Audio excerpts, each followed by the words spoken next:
Venezuela has weighed in sharply on Ecuador's historic referendum, and Caracas is applauding the outcome. In a direct response to Ecuadorians rejecting the proposal to allow U.S. military bases, Interior and Justice Minister Diosdado Cabello said the vote was a clear win against Washington's influence in Latin America. Cabello stressed that Venezuela does not interfere in Ecuador's internal choices, but made it clear that any reduction of U.S. military presence in the region strengthens sovereignty. He framed the referendum result as a pushback against what he repeatedly called North American imperialism.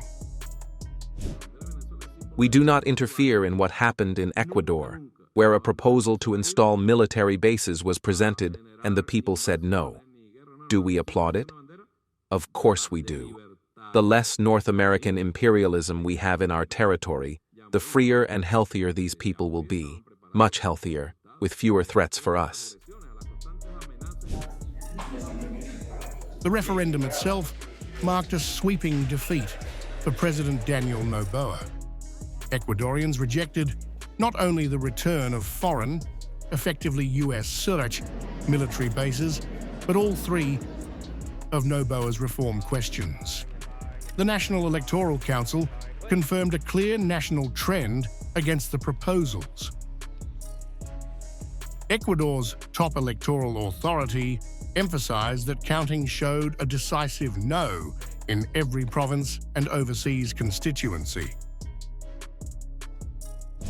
Ecuadorians, at 9 p.m., 2 a.m. GMT, we have counted more than 65% of the votes nationwide, with a clear trend in the 4 questions of the 2025 referendum and popular consultation. In accordance with the law, it is incumbent upon the plenary session of the CNE, National Electoral Council, to convene a national public hearing on the vote count to review and approve the results from each of the country's provinces, the 3 overseas constituencies, and finally, to announce the official results. Opposition leader Luisa González called the vote a rejection of Noboa's alignment with Washington and an affirmation of Ecuador's sovereignty.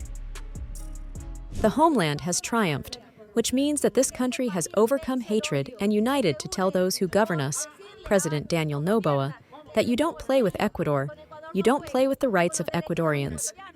Here there is a dignified people who today say no to your lies, your corruption, and your destruction of the country.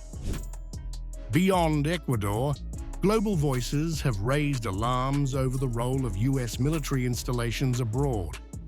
Economist Jeffrey Sachs warned that American overseas bases fuel instability rather than resolving it. We don't need politics in those agencies. Third, we need to close our overseas military bases.